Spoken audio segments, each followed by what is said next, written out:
of those decades was the United States economy tied to products, materials, or production directly controlled by the Soviet Union. Today, you can't buy a smartphone, a car, or even a Tylenol without the finished product or many of its key components directly coming to our shores from China. At the same time, while China influences our supply chains and puts shackles around our economy, its military, both overtly and covertly, seeks to influence great swaths of Asia, the Pacific, and in many other areas around the world. They steal technology from our companies, then bankrupt that company and use that technology against the United States, her men and women in uniform, and those who cherish freedom around the world. In recent days, our nation has been casting one eye into the heavens, wondering when the next spy balloon will fly overhead. But make no mistake, those balloons are just a small sample of the work being led by the Chinese Communist Party to control our society, our children, and eventually our way of life. For decades, our country was slow to recognize that threat and inept in its response. That all changed when Donald J. Trump entered the White House. He recognized the threat, he confronted the CCP, and he made sure that American companies, American workers, and Americans' way of life always stood first. We were so right, even the Biden team was compelled to follow us generally in their policies. We set the terms for the first bipartisan national security consensus in Washington, D.C. in a generation. Unfortunately, the current administration has failed in the execution of those policies, with the Chinese spy balloon debacle representing only a small fraction of those failures, which is what brings us to today. Since the current administration has moved away from its responsibilities to protect us, this duty in many ways now falls to America's governors and the states.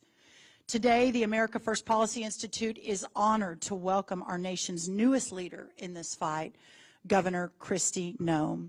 She is a governor and an example of what really can be done when the states and their leaders begin to use the tools at their disposal to protect our citizens.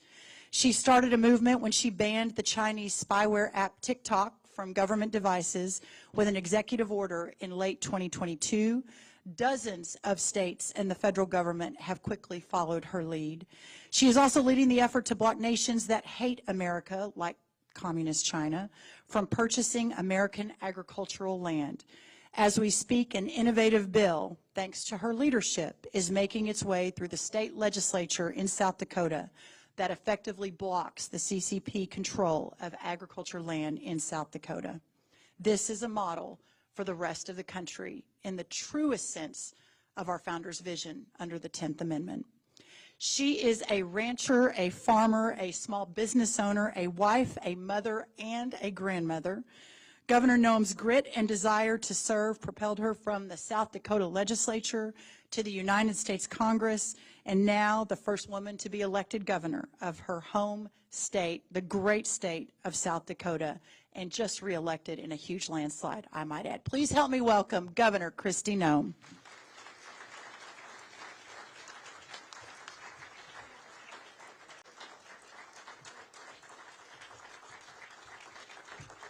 Good afternoon.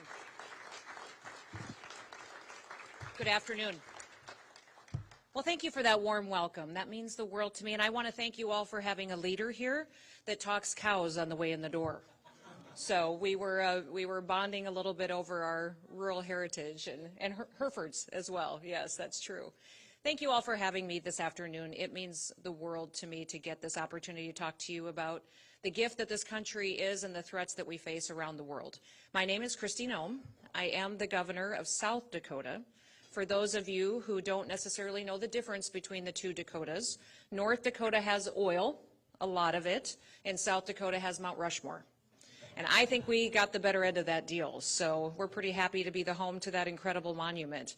When you think of South Dakota, you might picture fields of soybeans, corn, rolling hills full of cattle.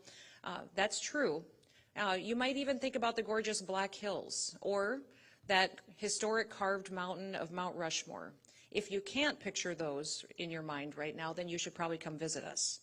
In a lot of ways, that carved mountain in the Black Hills of South Dakota is a symbol of American freedom, and it's something that we and our people in our state take very seriously. It represents the four faces of leaders that have led this country. They fought for and they expanded our nation's founding principles, the inalienable rights of life, liberty, and the pursuit of happiness. You know, George Washington fought a war to secure those ideals for us. President Jefferson, famously, he wrote them down. President Teddy Roosevelt, who's personally one of my favorite presidents, he was an adventurer, but he also sent a navy around the world to show us how strong that freedom made us. And President Lincoln, well, he fought to bring that freedom to every single individual that lives here. I'm so proud that South Dakota is the home to such a beacon of freedom. And in the last 3 years, we've become a symbol of freedom to the rest of the world for a different reason entirely. We are setting an example now today by drawing a blueprint for a state-led response to Communist China. We first drew that blueprint in South Dakota during the COVID-19 pandemic. We expanded it then by banning TikTok from state government devices, and we're going to add to that blueprint by blocking the Chinese Communist Party from buying South Dakota ag land, from participating in state contracts, and from doing business and infiltrating our communications companies. When you think about our state, you maybe haven't always thought about Communist China. That's a good thing. We like that. We don't want foreign evil governments to be our neighbors. We prefer they stay our enemies because they hate us. And we don't want nations that hate us to infiltrate and to be a part of our way of life. Make no mistake that China, the Chinese Communist Party, is trying to infiltrate every single aspect of American life. We have a president and we have an administration here in Washington that has no interest in stopping them. Just this month, you've all been paying attention to how we have a Chinese spy balloon that spent days hovering over our nation and over our homeland. And what did President Biden do? He lied to the American people. He stood up that week and told us that the economy was strong. He also attended a Democrat National Committee rally. He did nothing to stop the Chinese for what they were doing from spying on us that had already crossed our entire country from west to east. In fact, I was not informed it crossed my state until it had already been through. But when the time came for him to deliver his State of the Union address, President Biden had the attention of the entire world on him, and he waited 58 minutes to even bring up China. And he didn't mention the incredible threat that they were to our country during that time. Folks, it is clear that President Biden is not going to take action to keep us safe. Governors have to step up, and we have to take the lead. And that's exactly what we're doing in South Dakota, and it's what I'm here to talk to all of you about today. South Dakota has stood up to the threat that is posed by Communist China in 3 major ways. I mentioned the COVID-19 pandemic, also by our action to block the Chinese companies like TikTok from doing business in South Dakota. We're also going to block Chinese purchases of land in our state, specifically as it relates to agricultural land, because that is what they are targeting. This is the blueprint the rest of the nation needs to follow. More freedom, less China. Now, America does need to come first. There's no question. That just means that we need to prioritize ourselves when we're making decisions in the future. It means prioritizing America's foundational truths and our foundational and fundamental rights. America's most foundational truth is freedom. It's our government's experiment in self-government. Our freedom is antithetical to the ruling Chinese communist regime. Their people no longer even have the freedom to elect their own leaders. They only know power. They only know government control. China's goal is very simple. They want to dominate the world, and they've been planning this for hundreds of years. But to achieve that world power, they will have to take down the United States of America. In pursuit of this goal, they have manipulated their currency for years. They have stolen American intellectual property. They've treated us unfairly in trade agreements. They've bought up our debt. They've purchased our food supply chains. They've even dramatically increased their strength in their own military. They have begun an aggressive campaign to win nations across the globe to their cause. We've seen them invest in third world countries and other countries desperate for growth, and they've built them ports and roads and bridges, all with the agenda to control them and to control the world and the world's food supply. They've manipulated every situation to their own benefit. They've lied about the virus and their response to it, and they used trusted international organizations to give legitimacy to their lies. The Chinese Communist Party not only exported the COVID-19 virus to the world, they exported totalitarian lockdowns as seemingly the only way that you could fight it. Country after country, state after state, nearly every government locked down because they were told that there was no other choice. Well, listen, South Dakota made a very different choice. In many ways throughout this pandemic, I did what every other governor did. I studied the science and the facts and the data that we all had available to us. I was on conference calls for hundreds of hours with other governors, with epidemiologists, with medical experts, learning everything that I could and understanding what we knew to be true about the virus. I also took it a step further. I spent a lot of time with my general counsel, with constitutional attorneys. I wanted to know what authority I had as governor, but also what authority I did not have as governor. Because I believe that when a leader oversteps their authority, especially in a time of crisis, that's when you break this country. I did not have the authority to issue mandates or lockdowns. I don't believe any governor had that authority. In South Dakota, we respected the Constitution. We respected the foundation and the liberty that our nation was built on. We respected freedom. We trusted our people that they would exercise personal responsibility to make the best decisions for themselves and for their families, and I did not lock my people down or mandate anything. In fact, we were the only state in the country that never once ordered a single business or church to close. In fact, I didn't even define what an essential business was or a non-essential business was, because I don't believe that governors have the authority to tell you that your business isn't essential. The results speak for themselves. We in South Dakota came out of the pandemic with the strongest economy in America, the fastest growing incomes in the country, and we have the fastest growth in new housing developments as well.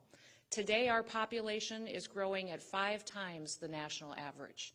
Now remember, South Dakota does not have beaches, and we do not have beautiful Januaries to use to recruit people to our state.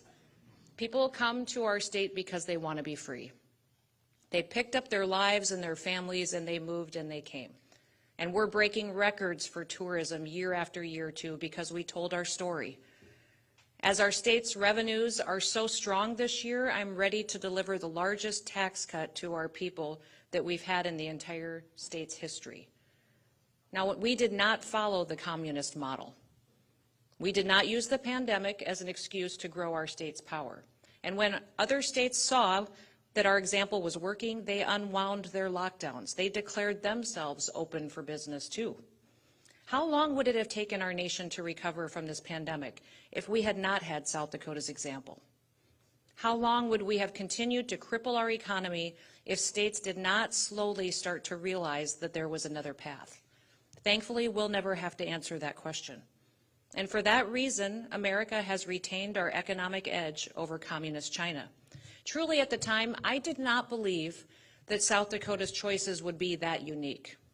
I didn't anticipate that we would be setting an example for the rest of the country. I definitely didn't realize that we would be such a contrast for communist China. But that's exactly what happened because of the actions that we took. Our state, our country, and our world are better off. Now, COVID-19 wasn't the only thing that China exported in 2020. In fact, in the first quarter of 2020, TikTok broke the record for the most downloads in a 3-month period. 315 million worldwide users downloaded this app between January and March. And TikTok has consistently remained the most downloaded app in the world ever since. Let's face it, Americans got bored when the lockdowns came, and TikTok made them laugh. That's a good thing, right? Wrong. TikTok's worldwide users have nearly doubled since 2020. And here's the problem. Every single phone that downloads that app essentially is a new spy device for the Chinese Communist Party. They use it to gather data on the American people. They're manipulating their algorithms to control us. They have the ability to track our keystrokes, to study us, and to gather our financial information. It is potentially the greatest cybersecurity threat that our nation has ever faced. Now, South Dakota put a stop to it. This past November, just after Thanksgiving, I signed an executive order that banned TikTok for state government devices. We decided that South Dakota would have no part in the intelligence gathering operations of the Chinese Communist Party, and the order took effect immediately. It prohibited state employees, agencies, and contractors from downloading the app on their phones or on their computer devices or visiting any website on state-owned or state-leased devices, and if they did do that, it would be a criminal offense. As a state, we hold the secure data of hundreds of thousands of South Dakotans. Citizens in our state, all of their personal information is in our agencies and departments because of the programs and the interfaces that we have with them. I hope that other states will follow this action as well, that they would follow our lead, and they did. Congress took action too. I was thankful for how quickly our nation followed our leadership. Just a couple of months later, we have over 30 states that have taken action against TikTok. We have Congress has banned it for U.S. government devices as well, and Republican and Democrat governors have followed South Dakota's lead. South Dakota drew the blueprint, and now other people have taken action. We took one of China's largest spying tools off the table and unavailable. And we made countless of Americans aware of the threat that TikTok has in their lives every single day in the process. Now, we're not done yet. TikTok is not the only Chinese company that poses a threat to our national security. Other telecommunications companies can present a similar threat to this and to our data security. Frankly, we should not be sending taxpayer dollars to nations that hate us. So this past month, we took further action in South Dakota to protect our taxpayers from communist China. I signed an executive order that banned state government from doing business with 6 countries that hate us, that are evil, and it includes China. The order bans state government from doing business with certain telecommunications companies that are associated with these governments. It also blocks us from doing state contracts with companies that are owned, influenced, or affiliated with these countries. But it doesn't stop with China. It also touches on other countries and bans state business with Iran, with North Korea, Russia, Cuba, and Venezuela. Now, South Dakota is setting an example on how to fight China, but the next part of this blueprint may be the most important one yet. We need to protect America's food supply from the growing influence of the Chinese Communist Party. And we need other states to help us and to follow our lead as well. I've been involved in growing America's food my entire life.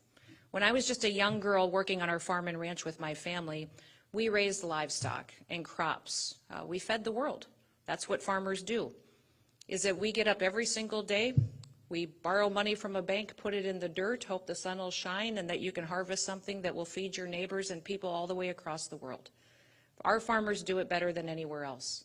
And it's important that we have farmers in this country to keep our food supply here at home where we can control it. Now, my dad was killed when he was just 49 years old on our operation. I was still attending college at the time, and it devastated us. It turned our whole life upside down. We had a large operation, and he was our leader, but suddenly he was gone. I remember it was just a few months after that that we got a letter in the mail from the IRS that said we owed death taxes. We had land and machinery and cattle, but we didn't have any money in the bank. And all of a sudden, the federal government said we owed them money because our dad had been killed. It made me angry. I could not believe that the IRS would take a tragedy and then use it as an opportunity to take away our family business. So I got involved. I started showing up at meetings. I started going to farm policy debates, became passionate about tax policy. At the time, our U.S. Senate Majority Leader was Tom Daschle. And I think he probably got tired of seeing my face. I served on farm policy boards, and in 2006, I ran for the state legislature, where I served for 4 years, and also as assistant majority leader. I was then asked to run for Congress for the first time, and I'll admit, for quite some time, my husband and I said no. We were much more interested in staying in South Dakota and farming and ranching. The entire time, though, after I got elected to Congress and I continued to work on ag and tax policy to make it easier for our farmers to make a living off the land, but also to allow them to continue to feed the world, during that time, I kept ringing the alarm as to what the Chinese Communist Party was doing in grabbing a hold of our food supply. For years, they had been building up and buying our chemical companies, buying up our fertilizer companies. They've been purchasing food processing systems for years. In fact, they own the largest pork production facility in my state. Today, they're trying to buy up our land. The Chinese Communist Party knows that if they control our food supply, then they will control the United States of America. Just look at how difficult it was to even find food at different times during this pandemic. Imagine if the Communist Chinese decided to intentionally disrupt our food supply. Imagine the damage they could do, the fear parents would feel when they couldn't feed their children, the control that they would have over us. They will be able to do it if we don't take action to stop them. This is a national security issue. In fact, between 2010 and 2020, the Chinese Communist Party's holdings of U.S. agricultural land increased by 5,300%. They now own more than 350,000 acres in the United States, valued at over $2 billion. We have 40 million acres that are owned by other countries and foreign entities in this country. We know exactly what the Chinese Communist Party wants with our land. They want to control us. Last year, you may have heard about some land up in North Dakota that was purchased by a Chinese-affiliated company that they said they were going to build a corn processing plant on. There were two details about this purchase that were confusing and raised suspicions. Number one, there wasn't enough corn in that area to support a plant like they were talking about. Number two, it was just a few miles away from a U.S. Air Force base where substantial capacity of our drone technology and our weapons are housed. Now, just in the last couple of weeks, since we've been drawing attention to this for months, the Assistant Secretary of the Air Force wrote a letter stating that the project presents a significant threat to our national security. The mayor of Grand Forks and the city council have now spoken out against the project. They previously supported it, and they are now blocking construction. The governor of North Dakota and their elected leaders and delegation have spoken out as well. That's all really good news. But we can't sit back and wait for more of these instances to happen. We need to put processes in place to stop these projects before they even begin.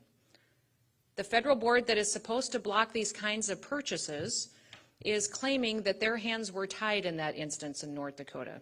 They are refusing to act to help stop it. In South Dakota, we have Ellsworth Air Force Base, and we are very proud of this Air Force Base and what it means to our country. It is significant to our nation's defense because it is a critical platform that will defend us far into the future. It's also a terrific benefit to our state's economy. It is now going to be the first home in the United States of America that will host the brand new B-21 bomber. It is going to keep our nation safe for years to come. This base is important to our country because of many things. Its location is key. It is near to key training airspace that we need for every one of our pilots to be able to train in. It's landlocked. It's not on the coast, which means it is less prone to surveillance by enemy subs, ships, and other threats. Because it's located so far north, it can defend us from attacks over the North Pole. And the area is not highly populated, which makes it easier to detect unusual activity. Now, the Chinese Communist government wants intelligence on that bomber. You better believe that they do. And one way for them to get it would be to buy land near Ellsworth Air Force Base, conduct surveillance on the activities, the operations, and the build out there. Well, not on my watch. This legislative session, I have brought a bill working with state legislators that would ban the Chinese Communist Party and other countries that hate us from purchasing ag land in South Dakota. This bill creates a committee on foreign investment in the United States, South Dakota, that is at the state level. It will rely on ag experts, national and security experts, legal counsel to review all of these purchases, lands, leases, and transfers of South Dakota ag land. If these purchases are made by a foreign person, company, or entity, they will make a recommendation to me, as the governor, whether the purchase should be approved or not be approved. And if the purchase comes from a nation that hates us, and it hates America and wants to destroy us, well, then it's not going to go forward. Other states across the country are planning to take action as well. We've already seen similar bills come forward in states like Texas, Florida, Virginia. That's all good news. They're watching South Dakota to see how we lead. If we fail here, that will also have a ripple effect across the country. The America First Policy Institute recognizes how important these pieces of legislation are. Just 2 weeks ago, Steve and Adam came from AFPI to South Dakota to help educate our South Dakota legislators why this bill is so important. They explained the countless ways that China is threatening our American way of life.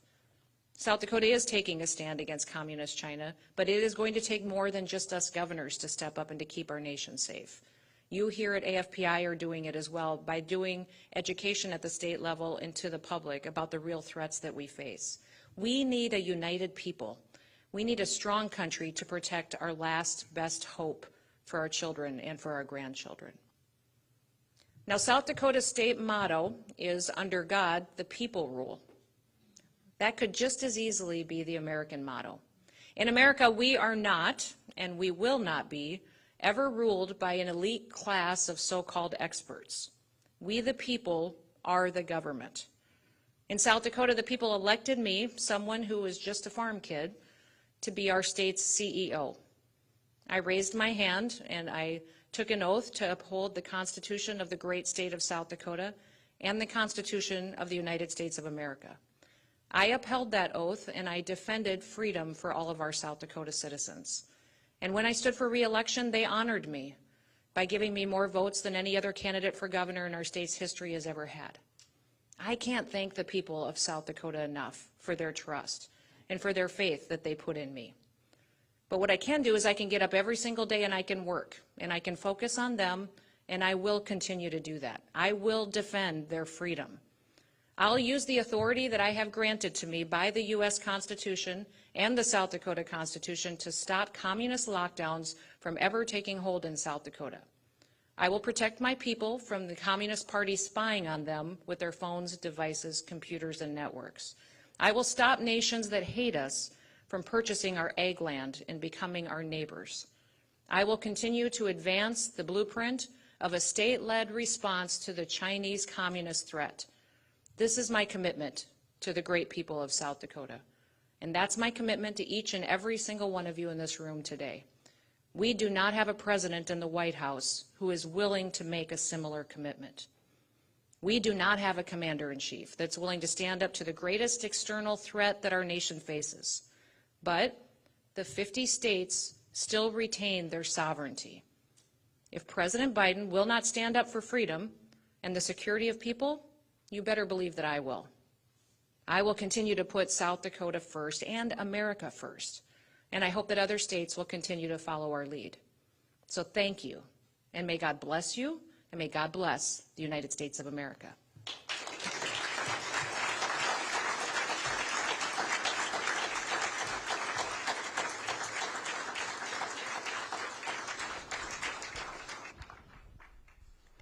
Thank you very much, Governor Noem. You've covered a lot of ground in your remarks, and it's greatly, greatly appreciated to see you leaning into this cause in the states.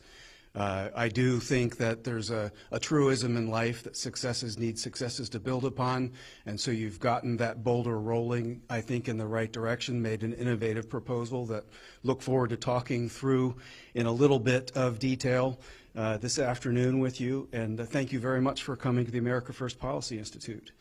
In your remarks, you alluded to the... And Steve actually came to South Dakota in January. Yeah. So the cold we're very was proud wonderful. of you. Yeah, well, very it proud was of a you. warm welcome under the Yes. Capitol Dome. Yes. Outside, not so much. But it was a wonderful visit, and thank you for your hospitality there. We had some interesting conversations with key stakeholders. But before we get into that, I want to talk a little bit about the strategic backdrop on China, because over the arc of your career, you've seen this change. America made a bet that engagement, giving a great deal of access to technology and money and to our leadership would change the behavior of a hostile government to one where our differences would narrow and our opportunities for cooperation would expand. And then you also made clear what some of the articles of indictment were about the results of that bet. They are much better off now in using what used to be the tools of freedom to attack our institutions and to actually control people.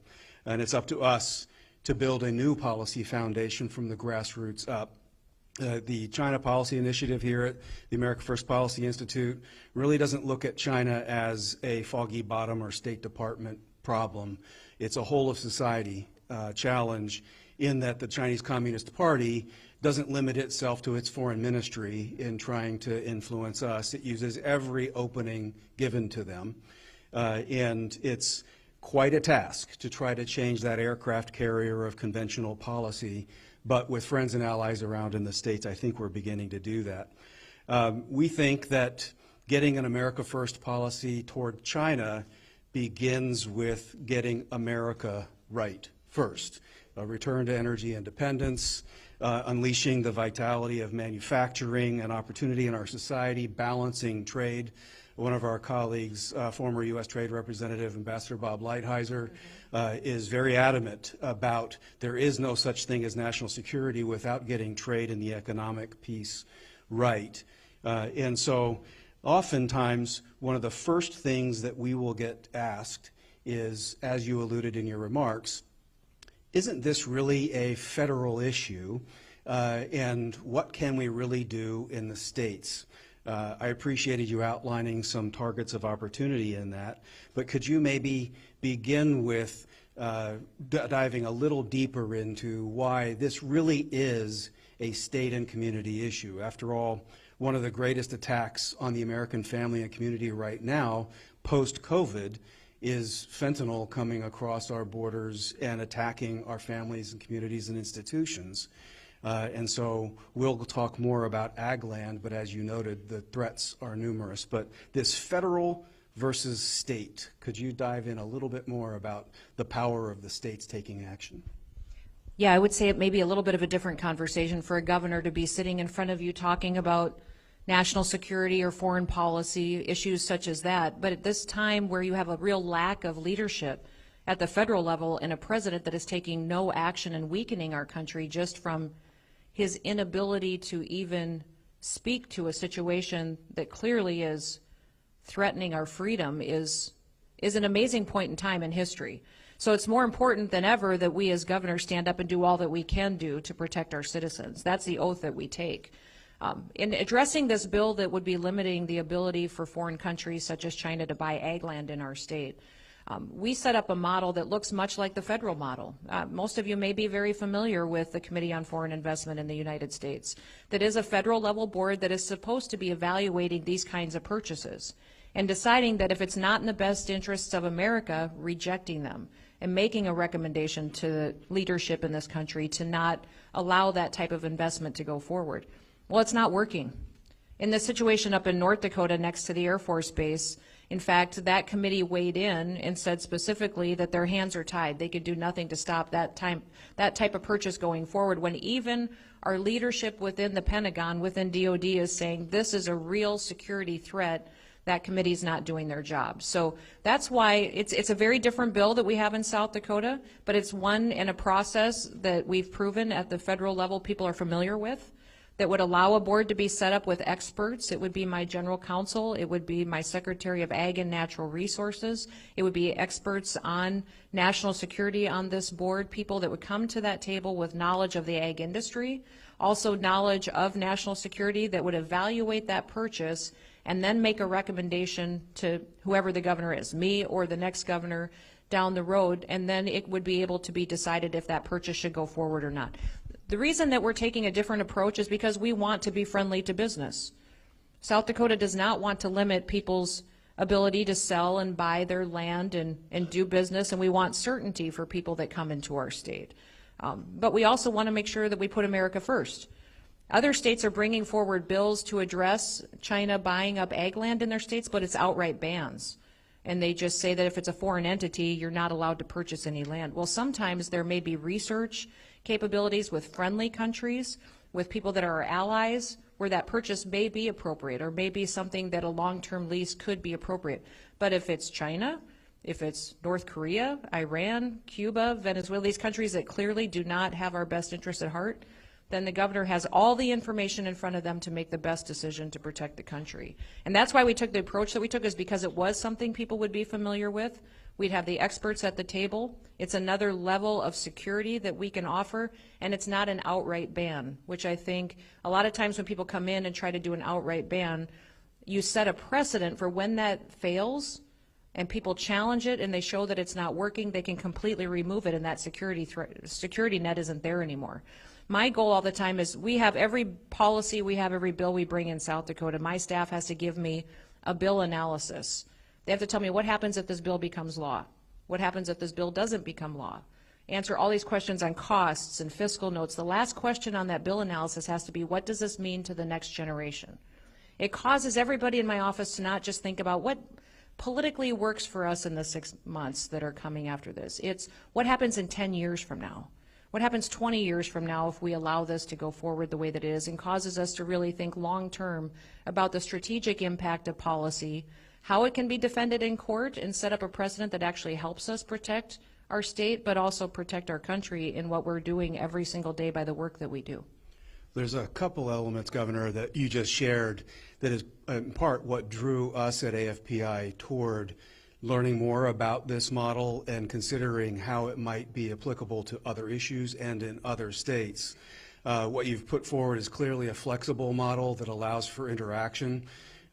So you, as we've all learned, if we have a moment in the executive branch, you see that maybe not every policy works exactly as intended at launch, and so allowing for an interactive process to learn and grow and adapt is seemingly an advisable way to move forward. But if you could share a little bit, without letting the gory details out in public, but under that Capitol dome, you have a lot of stakeholders in your state, and you met with some questions that were coming up about how this might affect different groups or constituencies. And Adam and I did have the privilege of seeing you and your colleagues in action talking through how to actually roll this out. Could you share a little bit about what some of those key concerns were? I mean, for everyone who has not necessarily spent their lifetime in a large agricultural state, to have almost all of the associations related to ag having pretty strong questions at the outset under a normal legislative session might have spelled a pretty severe challenge, and you seem to have come through and assured them about what you were describing just now. But could you address a little bit how you met those concerns to be able to move this policy forward? So months ago, I started talking to organizations, associations in the state about bringing a bill like this to make sure that the North Dakota situation never did happen in South Dakota. And we knew that we had purchases of our land in our state being made by foreign entities, but we didn't know who they were or what their real intentions were. A lack of reporting at the state level showed what we didn't know, and that we needed to know what was going on within our borders. And talking to all them about what a bill might look like or solutions that they might have, most of my ag organizations came out not willing to work with us on a bill. I think you guys all know that human nature is status quo is easier, right? And so I think that's where a lot of them landed. And in continuing to work with them and ask them what kind of solutions they had, they didn't bring us back any solutions. And I understand that. It's easier not to address something, but that's not my job every day. My job is to get up and not complain about things, it's to fix them. And so we brought this bill with something that we knew would have the capacity to work, and they still have some questions about it, but I would say in South Dakota, our largest industry is agriculture. We do rely on foreign trade. I think they're concerned that China would punish us by not buying our soybeans, would punish us by not buying our commodities.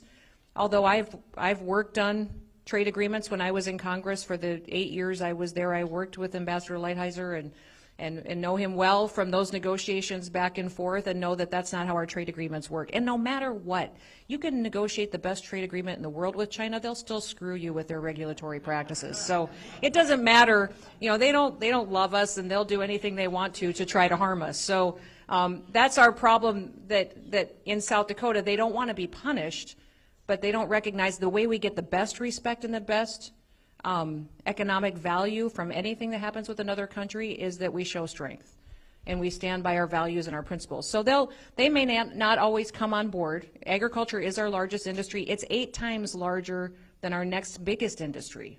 So that's how big of a presence it has.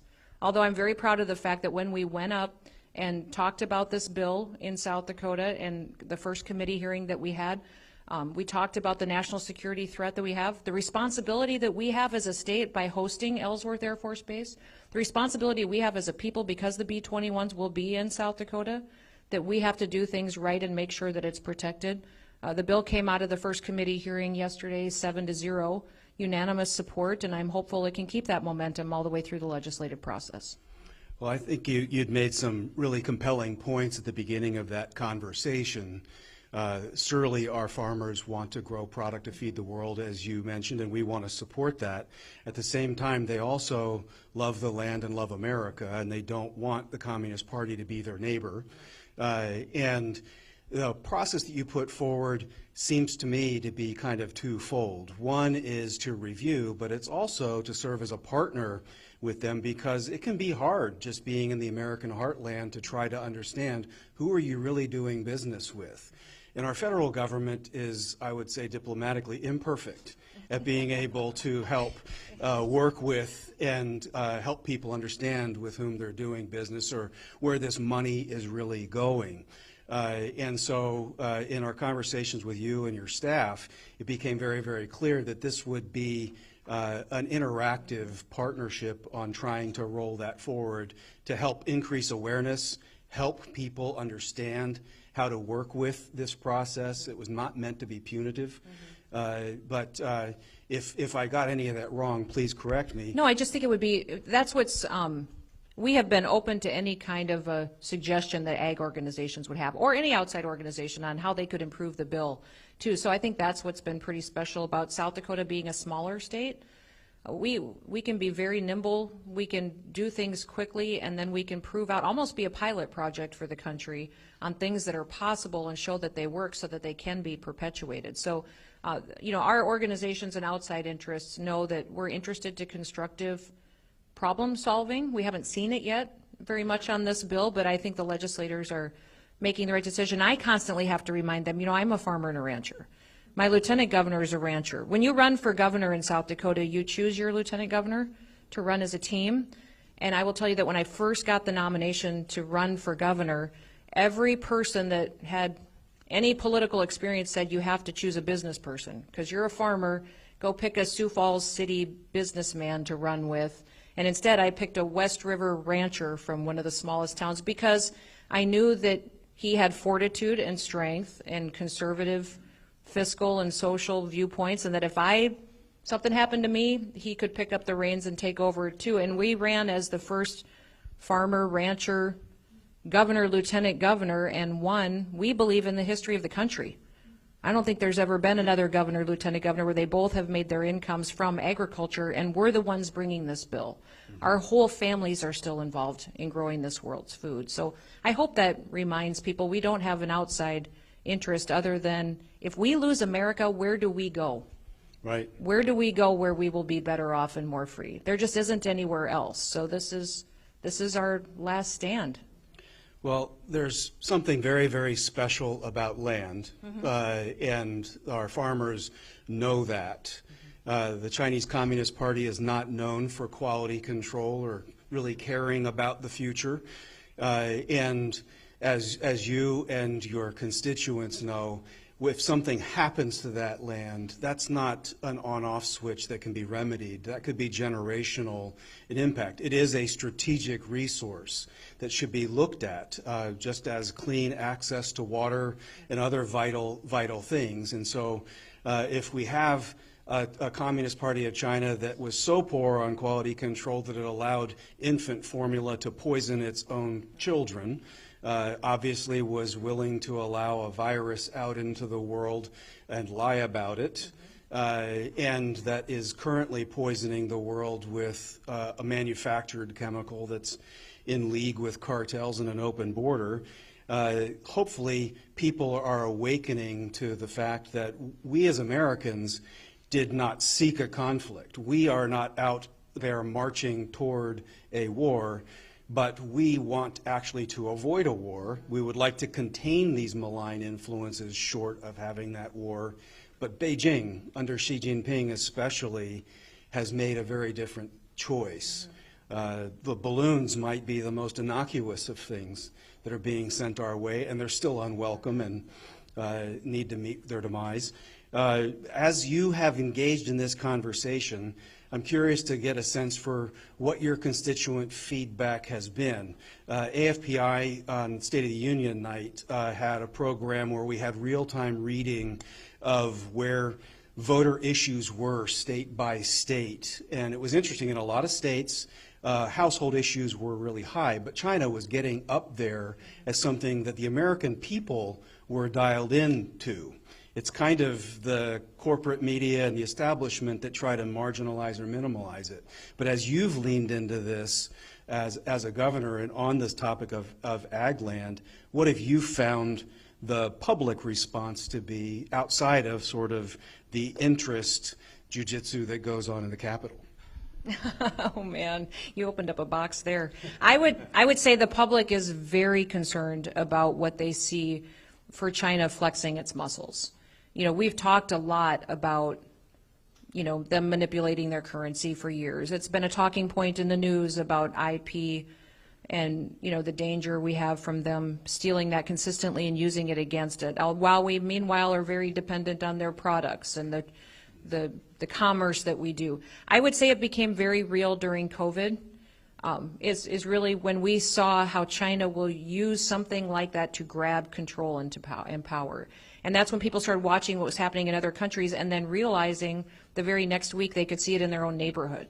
So that's what awakened, I think, the general public to the real threat that China is, and they started to learn more. Listen, these balloons that are alarming to me, what I wonder is, what don't we know? What are they meant to distract us from? What do we have right now in our waters for subs and ships that are enemy combatants that they want us looking to the sky when we're not looking somewhere else? What are the other threats that they are taking and the action that they're taking while we're focused on this? So the American public, I think right now, and especially if we see countries such as Russia and China team up at the same time, will we be able to withstand that kind of a threat, and will our people be able to hold the line on being uncomfortable to do it? We've seen what China will do to its people in order to gain more power and control. Can the American people withstand that? You know, just to be free?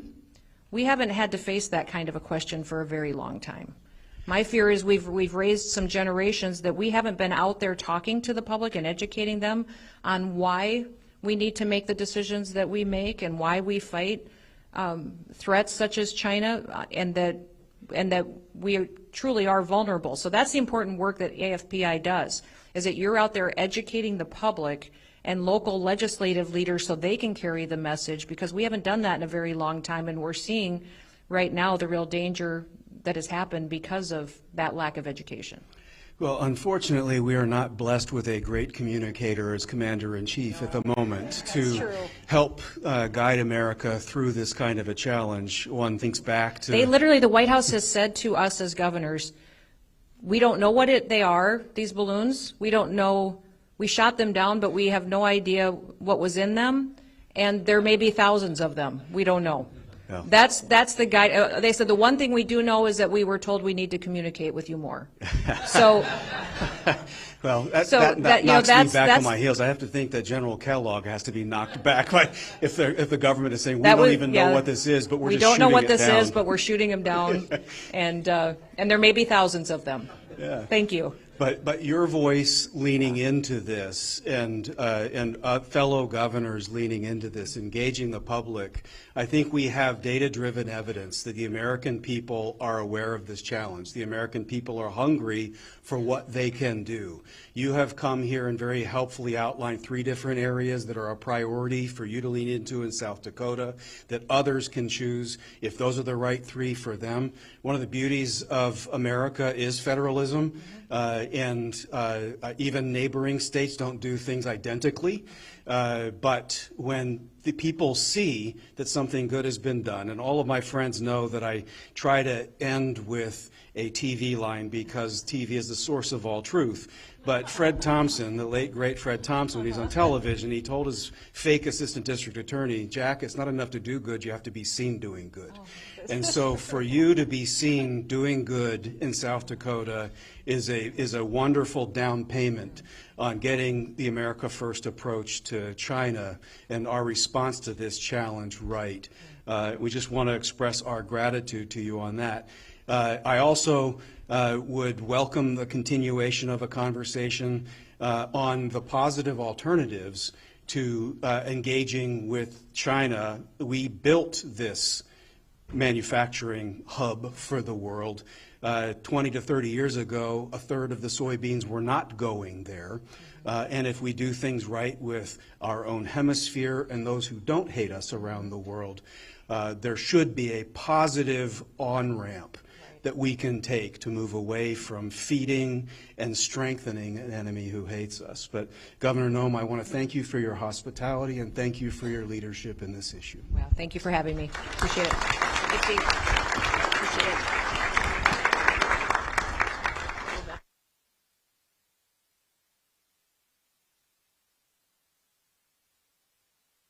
One more.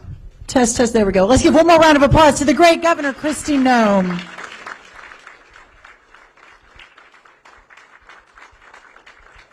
Thank you, Governor. And it is true, we were talking about Hereford cattle on the walk into the room. That absolutely happened. Just a couple of quick closing thoughts, and then we'll let you go for the day. When the United States 5th Infantry, fighting in the Boxer Rebellion, found itself before the gates of the Forbidden City in Beijing in the summer of 1900, there was no obvious way to breach them. Finally, its commanding officer called for a volunteer. He said, who would take an American flag, climb the walls, and open the way? A young man from the Iowa Plains named Calvin Titus replied. He said, I'll sure try, sir. He did it, and he entered immortality in the annals of American arms by climbing with his pistol and the stars and stripes to the top of the gate and holding off the enemy until his comrades arrived. It took a Midwesterner then, perhaps it takes a Midwesterner today to continue leading the way for the fight against the great threat that is the Chinese government. God bless you all. Thank you for being here, and thank you for supporting this great work. Have a great day.